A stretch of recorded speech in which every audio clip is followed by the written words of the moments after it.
Hello everyone. आज हम लोग लास्ट लेक्चर में हमने क्या बात की थी? लास्ट लेक्चर में हमने देखा था कि हमें इलेक्ट्रोड पोटेंशियल को कैसे कैलकुलेट करना है। वो टॉपिक हमारा था कि how to calculate electrode potential, और उसमें हमने क्या पढ़ा था कि स्टैंडर्ड हाइड्रोजन इलेक्ट्रोड यानी सी, जो कि हमारा मेजरमेंट करने के लिए रेफरेंस है, उसकी कंस्ट्रक्शन क्या थी, उसका सेल रिप्रेजेंटेशन क्या था, रिएक्शन क्या थी, टोटल यही हमने पढ़ा था, है ना। अब हमें क्या करना है, अब हमें उसका एप्लीकेशन पार्ट देखना है, यानी कि हमें कैसे कैलकुलेट करना है। एक्चुअल में हम वही देखेंगे कैलकुलेट कैसे करना है। सबसे पहली चीज क्या थी कि हम लोग देख रहे थे कि स्टैंडर्ड इलेक्ट्रोड पोटेंशियल कैसे निकालेंगे। स्टैंडर्ड इलेक्ट्रोड पोटेंशियल निकालने के लिए हमारे पास क्या होना चाहिए था? तीन कुछ कंडीशन थी। कंडीशंस क्या क्या थी? सबसे पहले रिकॉल करते हैं कंडीशन क्या थी। सबसे पहली कंडीशन क्या है कि टेम्परेचर होना चाहिए 298 केल्विन। दूसरी चीज क्या थी हमारे पास? दूसरी चीज ये थी कि टेम्परेचर के साथ हमें क्या करना था कि जो कंसंट्रेशन है वो कितनी होनी चाहिए सॉल्यूशन की? 1 मोलर होनी चाहिए थी। कंसंट्रेशन क्या होनी चाहिए थी? 1 मोलर होनी चाहिए थी। टेम्परेचर इतना होना चाहिए था। तीसरी कंडीशन क्या थी? प्रेशर। प्रेशर कितना होना चाहिए था? 1 atm प्रेशर होना चाहिए था। सिंपल सी बात है। अगर इन कंडीशंस को सेटिस्फाई कर रहा है तभी हम स्टैंडर्ड इलेक्ट्रोड पोटेंशियल निकाल सकते हैं, अदरवाइज हम नहीं निकाल सकते। अगर ये तीनों कंडीशन अगर सेटिस्फाई होंगी तभी वो स्टैंडर्ड इलेक्ट्रोड पोटेंशियल कहलाएगा। ठीक है, हमने सी का कंस्ट्रक्शन देख लिया था, पूरा रिएक्शन देख ली थी।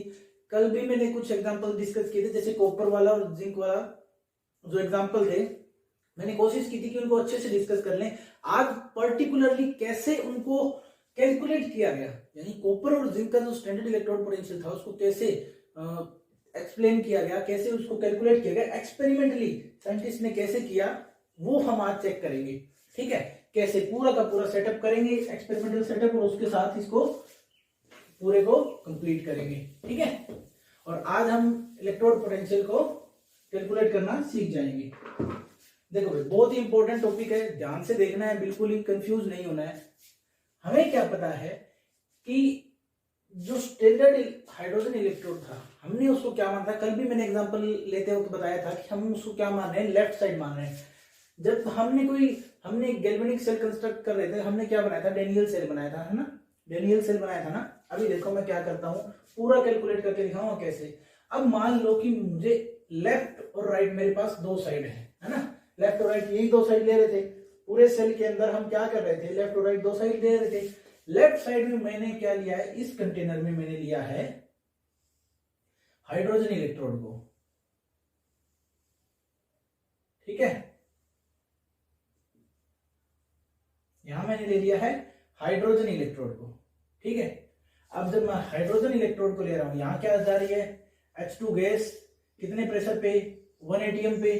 ठीक है, ये वायर है। यहां मैंने किससे कनेक्ट कर दिया है? गैल्वेनोमीटर से, वोल्टमीटर या मीटर, जो आपकी मर्जी है। ठीक है, किस सॉल्यूशन में डिप है? इसी के आयन के सॉल्यूशन में डिप है। मैंने ले लिया HCl एक्वस सॉल्यूशन HCl का, और जिसकी कंसंट्रेशन क्या है? 1 मोलर। मैं 1 मोलर डिनोट कर रहा हूं, इसका मतलब कंसंट्रेशन है। ठीक है, और किस पे है? टेम्परेचर कितना है? टेम्परेचर है 298 केल्विन, यानी अब ये एसटीपी कंडीशन पे, यानी स्टैंडर्ड टेम्परेचर प्रेशर पे है। तो हम स्टैंडर्ड इलेक्ट्रोड पोटेंशियल निकालने की तरफ जा रहे हैं कि कैसे निकाला। लेफ्ट साइड में हमने किसको लिया? सी को लिया। ये क्या है? सी है हमारा लेफ्ट साइड पे। सी स्टैंडर्ड हाइड्रोजन इलेक्ट्रोड है, लेफ्ट साइड पे हमने लिया इसको। और लेफ्ट साइड पे हमारे पास क्या होता था? एनोड होता था। हम गैल्वेनिक सेल जब से पढ़ना शुरू किया हमने, गैल्वेनिक सेल, हमने लेफ्ट साइड पे क्या लिया है? एनोड लिया है। दूसरी साइड में एक और भी कर लिया। अब सबसे पहले मैं क्या कर रहा हूं? मैं कॉपर के लिए कैलकुलेट कर रहा हूं। ठीक है, सबसे पहले मैं कॉपर के लिए कैलकुलेट कर रहा हूं, और अगर मैं कॉपर के लिए कैलकुलेट कर रहा हूं तो मेरे पास जो रोड होगी वो किसकी होगी? कॉपर की होगी। और जो एक्वस सॉल्यूशन में इसके अंदर डालूंगा वो क्या होगा? कॉपर सल्फेट का ही एक्वस सॉल्यूशन होगा इसके अंदर। सिंपल है, इसको इससे कनेक्ट कर दिया। अभी भी हमारा सेल कंप्लीट नहीं हुआ है। इसकी कंसेंट्रेशन भी क्या होगी? 1 मोलर कंसेंट्रेशन होगी। कॉपर सल्फेट की कंसेंट्रेशन क्या होगी सॉल्यूशन की? 1 मोलर होगी। सिंपल सी बात है, जब तक स्टैंडर्ड इलेक्ट्रोड पोटेंशियल की बात कर रहे होंगे तब तक इनकी कंसंट्रेशन टर्म भी बराबर होनी चाहिए, यानी 1 मोलर ही होनी चाहिए। अगर कंसंट्रेशन 1 मोलर के इक्वल नहीं है तो ये स्टैंडर्ड इलेक्ट्रोड पोटेंशियल नहीं निकलेगा। ठीक है, सिंपल सी बात है। अब देखो अभी भी हमारा सेल पूरा नहीं है, बचा क्या हमारे पास, साल्ट ब्रिज नहीं लगाया था अभी तक हमने, तो ये लो साल्ट ब्रिज भी लगा दिया, इसमें KCl का सॉल्यूशन डाल दिया इनर्ट। ठीक है, अब हमारे पास सेल का कंस्ट्रक्शन पूरा हो गया और ये पोर्शन हमारा क्या है, कैथोड है। ये पोर्शन हमारा क्या है, कैथोड है। अब देखो कल हमने कुछ फॉर्मूले किए थे, वो फॉर्मूले क्या थे, सिंपल सा फॉर्मूला जो एक हमने किया था कि ई नोट सेल निकालने का फॉर्मूला क्या है। ई नोट सेल का मतलब है standard EMF of the cell, यानी standard electrode potential of the cell. ये ई नोट से डिनोट कर रहे हैं, आपकी बुक में ऐसे भी लिखा होगा, ई के ऊपर क्या है माइनस लगा के ऐसे सर्कल कर दिया होगा, इसका मतलब भी यही है, स्टैंडर्ड रिडक्शन पोटेंशियल की बात कर रहा है या स्टैंडर्ड इलेक्ट्रोड पोटेंशियल की बात कर रहा होता है वहां पे वो। ठीक है, अब देखो इसका तरीका क्या था, ई नोट सेल निकालने का तरीका क्या था, हमने क्या देखा था, ई नोट सेल इक्वल टू में क्या होगा, ई नोट ऑफ क्या होगा, reduction potential SRP, standard reduction potential. हमें स्टैंडर्ड निकालना है ना, स्टैंडर्ड एसआरपी निकालना है सेल का, तो हम क्या करेंगे, स्टैंडर्ड रिडक्शन पोटेंशियल ऑफ क्या करेंगे, cathode minus E naught standard reduction potential of anode. ये फॉर्मूले बता चुका हूं भाई पहले ही मैं, लास्ट टू लास्ट लेक्चर में, लास्ट लेक्चर में और लास्ट टू लास्ट लेक्चर में सारा डिस्कस कर चुका हूं। लास्ट लेक्चर में सब बताया कि minus E SRP of anode क्यों आएगा, बताया हुआ है, क्योंकि किसी भी इलेक्ट्रोड का जो ऑक्सीडेशन पोटेंशियल होता है वो उसी इलेक्ट्रोड के नेगेटिव ऑफ रिडक्शन पोटेंशियल के इक्वल होता है, इसलिए मैंने वहां पे उसके ऑक्सीडेशन पोटेंशियल की जगह क्या लिख दिया, रिडक्शन पोटेंशियल लिख दिया, सिंपल है। ठीक है, तो इस इक्वेशन के साथ हम क्या निकालेंगे, इसका पूरे का क्या निकालेंगे, इलेक्ट्रोड पोटेंशियल निकालेंगे। हमें पता है कि स्टैंडर्ड हाइड्रोजन इलेक्ट्रोड है, जो स्टैंडर्ड हाइड्रोजन इलेक्ट्रोड है इसका standard oxidation potential and standard reduction potential दोनों ही हर टेम्परेचर पे क्या होते हैं, 0। ध्यान रखना, इस चीज को पॉइंट आउट कर रहा हूं यहां पे, ध्यान से देख लेना कि स्टैंडर्ड ऑक्सीडेशन पोटेंशियल और स्टैंडर्ड रिडक्शन पोटेंशियल किसका, सी का क्या होता है, 0 होता है। तो ध्यान रखना इसको कैसे कैलकुलेट करना है। अब देखो सेल का रिप्रेजेंटेशन कैसे करोगे, जब भी ये बात आएगी, अब हम थोड़ा सा ओवर एडवांस होने वाले हैं, हम कौन सी चीज ऑक्सीडाइज हो रही है, कौन सी चीज रिड्यूस हो रही है, उसको उसी फॉर्म में लिखना सीखेंगे। उस फॉर्म में कैसे लिखते हैं, अब देखो मेजरमेंट करना है, जो ईएमएफ ऑफ द सेल है वो कैसे करना है। मैंने इसमें प्लेटिनम की वायर ली हुई है, सिंपल सी बात है। ठीक है, तो अब इस सेल को मैं कैसे रिप्रेजेंट करूंगा, पूरे कंप्लीट सेल को कैसे रिप्रेजेंट करूंगा, मैं लिखूंगा प्लेटिनम, सिंपल सी चीज है। किसकी वायर ली मैंने, प्लेटिनम की, क्योंकि ये प्लेटिनम ब्लैक से जुड़ा हुआ है ना यहाँ पे, प्लेटिनम सॉलिड। ठीक है, लेफ्ट साइड में सेल को रिप्रेजेंट करते वक्त लेफ्ट साइड में हमेशा एनोड लिखना है और राइट साइड में हमेशा क्या लिखना है, कैथोड लिखना है। ध्यान रखना इस चीज को, लेफ्ट साइड में एनोड वाला पोर्शन, राइट साइड में कैथोड वाला पोर्शन, ध्यान रखना है इसको। सेल को जब पूरा सेल को कंस्ट्रक्ट करोगे, तुम रिप्रेजेंट करोगे, तब भी ऐसे ही करना है। ठीक है, ध्यान रखना भाई। और एनोड को जब भी हमें किसी भी इलेक्ट्रोड का with respect to standard hydrogen electrode, अगर हमें इलेक्ट्रोड पोटेंशियल निकालना है तो स्टैंडर्ड हाइड्रोजन इलेक्ट्रोड को हमेशा लेफ्ट साइड में ही रखेंगे। कहां रखेंगे, हमेशा लेफ्ट साइड में रखेंगे। ठीक है, अब देखो प्लेटिनम सॉलिड लिया मैंने। ठीक है, अब मुझे क्या करना है, यहाँ पे मैं इसको अलग करूंगा, चेंबर बनाऊंगा। चेंबर बनाते ही जैसे मैंने यहाँ पे लिखा हाइड्रोजन गैस। अब वैसे तो सेल की रिप्रेजेंटेशन क्या होगी, हाइड्रोजन गैस किस में कन्वर्ट होगा, hydrogen gas H plus aqueous. ठीक है, हाइड्रोजन H प्लस एक्वस, ये सेल को रिप्रेजेंट कर रहा हूं मैं। और इसकी कंसेंट्रेशन क्या है, 1 मोलर। इसकी कंसेंट्रेशन मैंने साथ लिखी। ये डबल लाइन में लगा रहा हूं, इसका मतलब क्या है, यहाँ पे साल्ट ब्रिज है और यहाँ क्या होगा, कॉपर 2 प्लस एक्वस, किसमें, जिसकी कंसेंट्रेशन क्या है 1 मोलर, रिड्यूस होगा किसमें, कॉपर सॉलिड में। ये है कंप्लीट सेल रिप्रेजेंटेशन। इस पूरे सेल का रिप्रेजेंटेशन कैसे कर रहे हैं हम, वो लिखा है मैंने।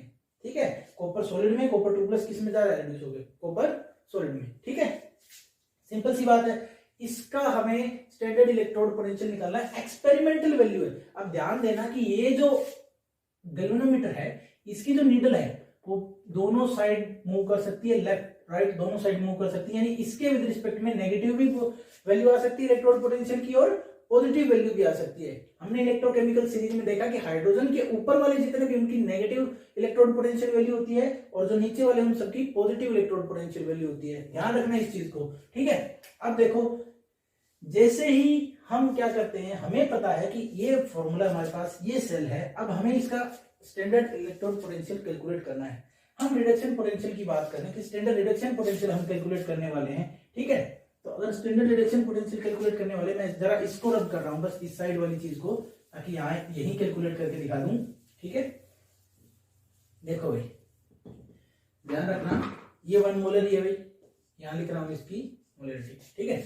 यहाँ मैं कैलकुलेट करके दिखा रहा हूं कि कैसे कैलकुलेट करना है। हमें फॉर्मूला पता है, ठीक है। हमें क्या करना है, स्टैंडर्ड रिडक्शन पोटेंशियल अगर इसका निकालना है तो हम क्या करेंगे, ई नोट सेल, जब नोट लगा दिया इसका मतलब क्या है, ये स्टैंडर्ड कंडीशन में है। नोट लगा दिया इसका मतलब स्टैंडर्ड कंडीशन में है। हमें क्या पता है, ई राइट माइनस लेफ्ट, क्योंकि राइट में हम हमेशा कैथोड को लेते हैं, लेफ्ट में हमेशा एनोड को लेते हैं। तो सिंपल सी बात है, कैसे करेंगे, ई नोट किसका, राइट में क्या है, कॉपर, और अब हम क्या लिखेंगे यहाँ पे, इसकी रिड्यूस्ड फॉर्म को ही लिखेंगे, जैसे ई नोट कॉपर 2 प्लस एक्वस, किसमें, कॉपर में कन्वर्ट हो रहा है, कौन सा, सॉलिड में। पूरा रिप्रेजेंटेशन लिखेंगे, इसको बड़ा लिख देता हूं, चलो ठीक है, तुम्हें दिखाई दे जाएगा।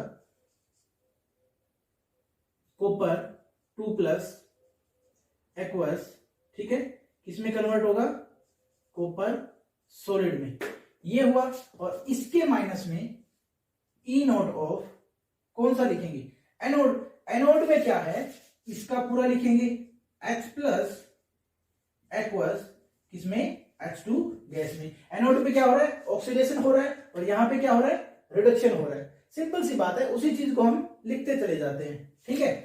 अब हमें क्या पता है कि स्टैंडर्ड रिडक्शन पोटेंशियल इसका क्या होगा, 0 होगा। E cell, E naught cell कैसे आ जाएगा, इसका E naught copper plus 2 aqueous copper solid minus, हमें पता है कि ये क्या है, सी है, और सी का क्या होता है, standard reduction potential and SOP, दोनों के दोनों क्या होते हैं, किसके इक्वल होते हैं, 0 पे। ऑल टेम्परेचर एंड प्रेशर पे दोनों क्या होते हैं, 0 के इक्वल होते हैं। हर एक टेम्परेचर प्रेशर पे हमने पढ़ रखा है इस चीज को कि ये 0 के इक्वल होते हैं। तो हम क्या करेंगे, इसकी वैल्यू कितनी हो जाएगी, 0 हो जाएगी। अब फिर इस इक्वेशन को सोल्व करो, इसका मतलब क्या हुआ, E naught cell is equal to E naught copper 2 positive aqueous से कॉपर सॉलिड, यानी जितना, अब देखो जो चीज मैं यहां बोलने जा रहा हूं वो इसी से आई है। देखो, जो ई नोट सेल होगा, जो पूरे सेल का ईएमएफ, यानी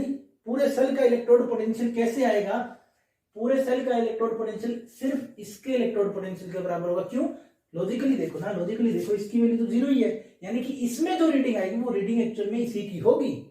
सिंपल सी बात है। देखो साइंटिस्ट कितने कितने होशियार होते हैं, उन्होंने क्या किया, इसकी इलेक्ट्रोड पोटेंशियल को हर टेम्परेचर पे 0 मान लिया, सारे टेम्परेचर पे 0 मान लिया। अगर इसको 0 मान लिया तो एमीटर या वोल्टमीटर या गैल्वेनोमीटर जो भी अप्लायंस हमने लगाया है उसमें जो वैल्यू आएगी वो सिर्फ किसकी आएगी, इसकी आएगी। इसका मतलब क्या होगा, पूरे सेल का ईएमएफ किसके इक्वल हो जाएगा, इसके ईएमएफ के इक्वल हो जाएगा। यानी पूरे सेल का इलेक्ट्रोड पोटेंशियल किसके इक्वल हो जाएगा, इसके इलेक्ट्रोड पोटेंशियल के इक्वल हो जाएगा। ये स्टैंडर्ड रिडक्शन पोटेंशियल होगा इसका, और जो इसकी कैलकुलेटेड वैल्यू आती है वो आती है E naught cell is equal to E naught copper 2 plus aqueous से क्या जाएगा, कॉपर में, which is equal to 0.34 volt.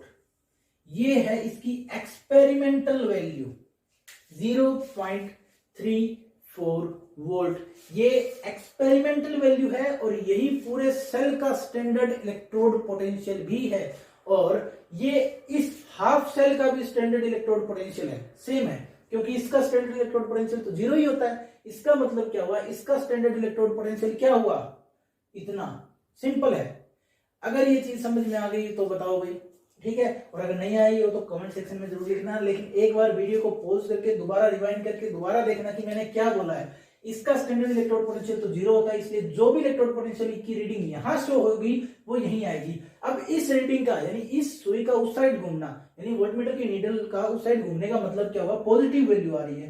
Positive value का मतलब क्या हुआ, यहाँ पे किस चीज के बारे में बात कर रहा है। पॉजिटिव वैल्यू का मतलब क्या हुआ, स्टैंडर्ड रिडक्शन पोटेंशियल क्या है, हाई है या लो है, आप लोग सोचेंगे, ठीक है। यहां वैल्यू आ रही है ये। दूसरा केस जो क्या था, हमने इसी के साथ सबसे पहले इसका तो स्क्रीनशॉट ले लो एक बार, ठीक है,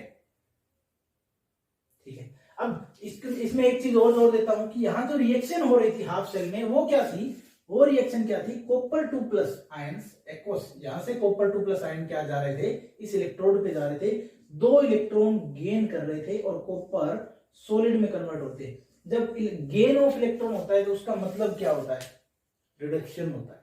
सिंपल सी बात है, कैथोड पे रिडक्शन हो रहा है, गेन ऑफ इलेक्ट्रॉन हो रहा है, सिंपल सी बात है। इसी चीज को हम यहाँ पे लिख रहे हैं, ठीक है। अब देखो सेम तरीके से हम जिंक वाले का भी निकालेंगे, सेम तरीके से जिंक का भी निकालेंगे, ठीक है। अब हमें क्या करना है, अब इसका स्क्रीनशॉट अगर ले लिया हो तो मैं इसको रब कर देता हूं, ठीक है, ठीक है। स्क्रीनशॉट हो गया हो तो रब कर लेते हैं इसको। अब इसको रब करेंगे, देखो भाई, ठीक है। फॉर्मूला, सारे फॉर्मूले जितने भी है ई नोट सेल वाले, ये पिछले लेक्चर में मैं वैसे करवा चुका हूं, इसलिए ये दोबारा बताने की जरूरत तो नहीं है, लेकिन फिर भी दोबारा बता रहा हूं मैं। सारे के सारे फॉर्मूले आपको याद होने चाहिए, इनके बिना नहीं कैलकुलेट कर पाओगे, फॉर्मूले के बिना तो बिल्कुल भी नहीं कैलकुलेट कर पाओगे। सिंपल सी रिएक्शंस होती हैं, सिंपल है सब कुछ, इसी को हमें क्या करना होता है, कैलकुलेट करना होता है। अब देखो मैं यहाँ पर बस कुछ थोड़ा सा ही चेंज करूंगा, बाकी एज इट इज रह जाएगा मेरे पास, ठीक है। अब देखो मुझे क्या करना है, जिंक आयन का कैलकुलेट करना है, यानी जिंक का कैलकुलेट करना है कि स्टैंडर्ड इलेक्ट्रोड पोटेंशियल क्या होगा, किसके विद रिस्पेक्ट में, सी के विद रिस्पेक्ट में। तो हमें पता है कि हमें किसी अननोन का निकालना, तो सी को तो हमेशा लेफ्ट पे लेना है, यानी एनोड पे लेना है, ये तो हमारा फिक्स है। तो वहां क्या आएगा, ये इलेक्ट्रोड हो जाएगा मेरा जिंक का, और सॉल्यूशन हो जाएगा जिंक सल्फेट का एक्वस सॉल्यूशन, जिसकी कंसेंट्रेशन कितनी है, 1 मोलर। यहाँ HCl का एक्वस सॉल्यूशन है जिसकी कंसेंट्रेशन कितनी है, 1 मोलर है। इस कंसेंट्रेशन, इसको मैं यहां लिख देता हूं भाई, ठीक है, HCl एक्वस और 1 मोलर, ठीक है, हो गया। फिर से तरीका क्या है, वही E naught cell standard of reduction potential अगर हमें निकालना है तो क्या होगा, E naught standard reduction potential of cathode minus में E naught standard reduction potential of anode. अगर यहाँ ऑक्सीडेशन पोटेंशियल होता तो यहाँ प्लस का साइन आता। सिंपल सी चीज है, ये आपको पता होना चाहिए क्योंकि मैंने ये फॉर्मूले सारे करवा दिए हैं।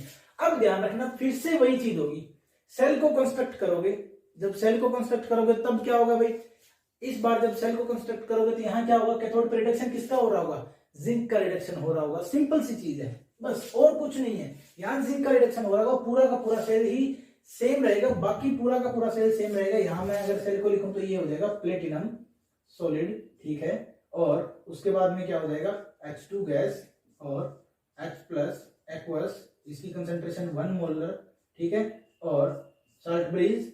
उसके बाद क्या हो जाएगा, जिंक 2 प्लस एक्वस, ठीक है, और इसमें क्या हो जाएगा, जिंक सॉलिड, ठीक है। ये पूरा सेल का रिप्रेजेंटेशन हुआ। सेल का रिप्रेजेंटेशन क्या हुआ, ये सॉरी, और इसमें जिंक 2 प्लस वाले की कंसेंट्रेशन भी मेंशन कर देंगे 1 मोलर, ठीक है। स्टैंडर्ड कंडीशन पे बात करें, स्टैंडर्ड में कैलकुलेट करने की कोशिश कर रहे हैं हम लोग, स्टैंडर्ड हाइड्रोजन इलेक्ट्रोड के विद रिस्पेक्ट में कैलकुलेट कर रहे हैं कि इलेक्ट्रोड पोटेंशियल कितना होगा, क्या होगा, ठीक है। तो अब हम बात करते हैं, फिर से सेम फॉर्मूला है, तो क्या हो जाएगा, ई नोट सेल क्या हो जाएगा, किसके इक्वल आएगा, E naught cell SRP of cathode, cathode वाला कौन सा है, इसका मतलब ई नोट क्या हो जाएगा, zinc 2 plus zinc 2 plus aqueous से जिंक सॉलिड में गया, माइनस में E naught of H plus H2 gas, ठीक है, H प्लस से H2 में गया। इसका तो हमें पता है कि ये C है, तो ये तो 0 के इक्वल होगा ही। इसका मतलब क्या हुआ, ई नोट सेल किसके इक्वल आ गया, E naught zinc 2 plus aqueous zinc solid, इसके इक्वल आ गया। और इसकी एक्सपेरिमेंटल वैल्यू कितनी है, वो है which is equal to -0.74 volt. क्या है, -0.74 वोल्ट, ये है इस सेल के लिए। और जो हाफ रिएक्शन है जिसके लिए ये वैल्यू है वो क्या है, वो हाफ रिएक्शन क्या है, जिंक 2 प्लस एक्वस जो कि 1 मोलर है, प्लस में 2 इलेक्ट्रॉन। आपकी एनसीईआरटी की बुक में देख लेना, मिल जाएगी आपको, जिंक 2 प्लस 1 मोलर कंसेंट्रेशन है, 2 इलेक्ट्रॉन लेके जिंक सॉलिड में कन्वर्ट हो रहा है। इस हाफ सेल रिएक्शन का इलेक्ट्रोड पोटेंशियल इतना है और वही इलेक्ट्रोड पोटेंशियल किसका है, पूरे सेल का है। क्यों? क्योंकि स्टैंडर्ड हाइड्रोजन इलेक्ट्रोड का तो जो रिडक्शन पोटेंशियल है वो क्या है, जीरो ही है। चाहे वो ऑक्सीडेशन पोटेंशियल ले लो चाहे रिडक्शन पोटेंशियल ले लो, क्या है, जीरो ही है।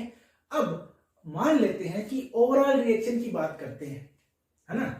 हमें क्या पता था कि हमने जब डेनियल सेल का कंस्ट्रक्शन किया था, अब दोनों का हो गया। सबसे पहले तो इसका स्क्रीनशॉट ले लो, ठीक है, हो गया। अब मैं इसको पूरे को रब करने जा रहा हूं, उसके बाद हम फिर से वही सेल कंस्ट्रक्ट करेंगे, जिंक वाला कॉपर वाला एक साथ, ठीक है। और फिर हम टोटल इलेक्ट्रोड पोटेंशियल निकालेंगे, स्टैंडर्ड इलेक्ट्रोड पोटेंशियल उस पूरे सेल का निकालेंगे, क्योंकि अब हमें दोनों का पता चल गया, दोनों हाफ सेल का पता चल गया, इस हाफ सेल का भी, जिंक वाले का भी और कॉपर वाले हाफ सेल का भी पता चल गया। तो अब हम क्या कर सकते हैं, दोनों के इलेक्ट्रोड पोटेंशियल से हम क्या निकाल सकते हैं, दोनों के स्टैंडर्ड इलेक्ट्रोड पोटेंशियल हम पूरे सेल का, जो डेनियल सेल हमने बनाया था उस पूरे सेल का स्टैंडर्ड इलेक्ट्रोड पोटेंशियल हम निकाल सकते हैं, ठीक है भाई। अब मैं इसको रब कर रहा हूं।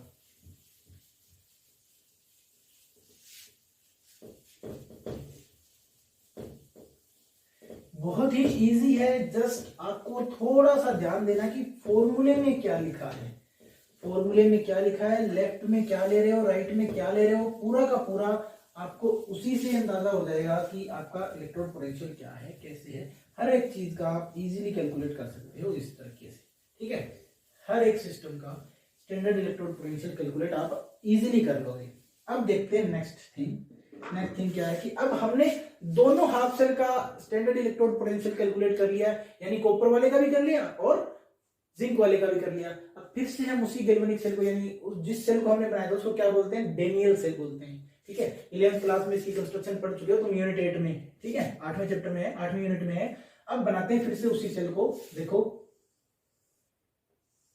मेरे पास दो कंटेनर है, सिंपल सी बात है। एक इलेक्ट्रोड मैंने यहां लगाया हुआ है, सॉल्यूशन डाला हुआ है, ठीक है। ये सॉल्यूशन किसका है, यहां मैंने जो इलेक्ट्रोड लगाया वो किसका है, जिंक का। सॉल्यूशन मेरे पास किसका है, जिंक सल्फेट एक्वस सॉल्यूशन, ठीक है। याद होगा तुम्हें बिल्कुल। यहां मैंने एक और इलेक्ट्रोड लगाया हुआ है, ठीक है। ये इलेक्ट्रोड किसका है, कॉपर का। इसके अंदर मैंने एक सॉल्यूशन डाला हुआ है, वो सॉल्यूशन किसका है, कॉपर सल्फेट का एक्वस सॉल्यूशन है। अब मैं मान लेता हूं कि दोनों की कंसंट्रेशन क्या है, 1 मोलर है। क्या है, 1 मोलर है दोनों की कंसंट्रेशन, ठीक है। यहाँ पे जो टेम्परेचर की कंडीशन है, अभी टेम्परेचर की कंडीशन है वो क्या है, 298 केल्विन पे ही मेजर कर रहा हूं मैं। और प्रेशर कितना है, वो है 1 एटमॉस्फेरिक, यानी 1 atm प्रेशर है, ठीक है। यानी एसटीपी पे बात कर रहा हूं मैं कि अब एसटीपी पे इस पूरे सेल के लिए इलेक्ट्रोड पोटेंशियल कैसे कैलकुलेट करेंगे। मुझे पता है कि इस हाफ सेल में क्या हो रहा है, जिंक 2+ प्लस 2 इलेक्ट्रॉन, और ये कन्वर्ट किस में हो रहा है, जिंक सॉलिड में। इस हाफ सेल में क्या हो रहा है, इस हाफ सेल में क्या हो रहा है भाई, इस हाफ सेल में क्या होगा, बोलो, इस हाफ सेल में क्या हो रहा होगा, एक्चुअल में है क्या, ये यहां मैंने उल्टा लिख दिया है, ठीक है। इसको ऐसे लिख दो, बिल्कुल इजीली समझ में आ जाए। क्योंकि जिंक मेटल क्या होगा, अपने 2 इलेक्ट्रॉन छोड़ के कहां जाएगा, सॉल्यूशन में जाएगा, जिंक 2+ की फॉर्म में। और यहां से कॉपर 2+ एक्वस आयन कहां जाएंगे, इसके पास जाएंगे। इसको हमने किससे कैलकुलेट किससे कनेक्ट कर दिया है, वोल्टमीटर या एमीटर से, ठीक है। ये नेगेटिव चार्ज, ये लेफ्ट साइड हमारा, ये राइट साइड, इसको एनोड बोलेंगे और इसको कैथोड बोलेंगे। राइट साइड वाले को कैथोड काउंट कर रहे हैं, ठीक है। ये हमारा वही गैल्वेनिक सेल था, इसको एक्चुअल में क्या बोलते हैं, डेनियल सेल, डेनियल सेल बोलते हैं इसको। क्या है, ये एक डेनियल सेल है जिसकी वर्किंग हम पढ़ चुके हैं, बस जस्ट ईएमएफ को कैलकुलेट करना बाकी है, यानी स्टैंडर्ड इलेक्ट्रोड पोटेंशियल को। यहाँ क्या रहा है, जिंक सॉलिड है, वो क्या कर रहा है, जिंक 2+ में जा रहा है, कितने इलेक्ट्रॉन निकाल दे रहा है, बाहर 2 इलेक्ट्रॉन। यहाँ क्या हो रहा है, लॉस ऑफ इलेक्ट्रॉन। इसका मतलब क्या है, ऑक्सीडेशन हो रहा है, ठीक है। ऑक्सीडेशन का मतलब ये कौन सा पार्ट होगा, ऑक्सीडेशन किस पे होता है, हमेशा एनोड पे होता है। इस हाफ सेल में क्या हो रहा है, कॉपर 2+ 2 इलेक्ट्रॉन जो जिंक ने छोड़े थे वही 2 इलेक्ट्रॉन यहाँ से गेन कर रहा है, और किस में कन्वर्ट हो रहा है, कॉपर सॉलिड में। यहाँ पे क्या है, गेन ऑफ इलेक्ट्रॉन हो रहा है। गेन ऑफ इलेक्ट्रॉन का मतलब क्या हुआ, रिडक्शन हो रहा है, यानी कैथोड पे रिडक्शन, एनोड पे ऑक्सीडेशन। ये सारी चीजें हम लोग पढ़ चुके हैं, एक्चुअली ये सारी की सारी चीजें हम लोग पढ़ चुके हैं। अब हम क्या करेंगे, हम हाफ सेल वाला जो इलेक्ट्रोड पोटेंशियल हमने निकाला है वो कैलकुलेट कर रखा है हमने, कितना। अब इलेक्ट्रोड जो लेफ्ट इलेक्ट्रोड उस पर रिएक्शन क्या हो रही है, ये वाली रिएक्शन हो रही है। राइट इलेक्ट्रोड पे कौन सी रिएक्शन हो रही है, ये वाली रिएक्शन हो रही है। हमें हाफ सेल की रिएक्शन पता है, तो ओवरऑल रिएक्शन क्या होगी, ओवरऑल रिएक्शन के लिए इन दोनों को जोड़ दो भी।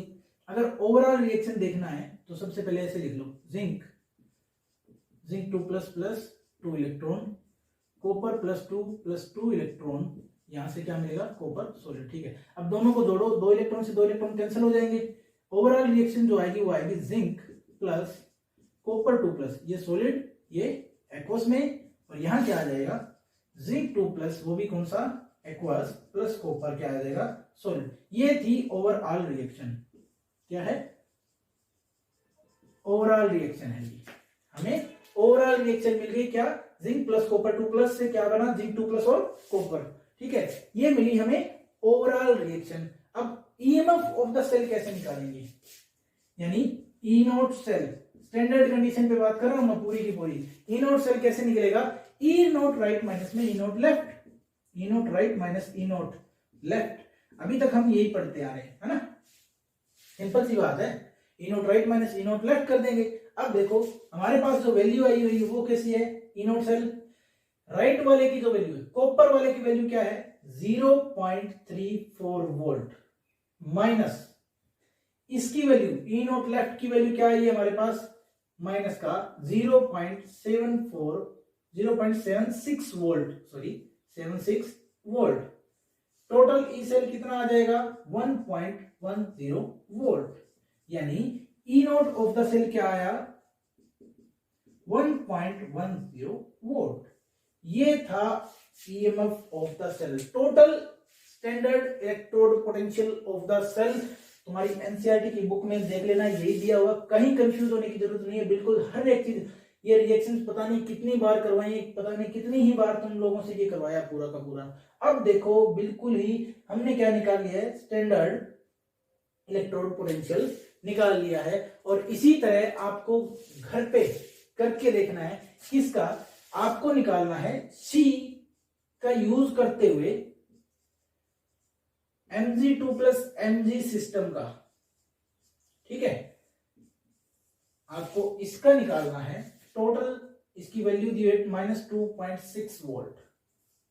ठीक है, जो मेरी रीडिंग है एमीटर या वोल्टमीटर की वो इतनी आई है। आपको इस हाफ सेल का निकालना है कि कितना होगा। ठीक है, बहुत ही सिंपल सा क्वेश्चन दे रहा हूं, होमवर्क के लिए है। ठीक है, अब मिलते हैं नेक्स्ट वीडियो में। Thank you.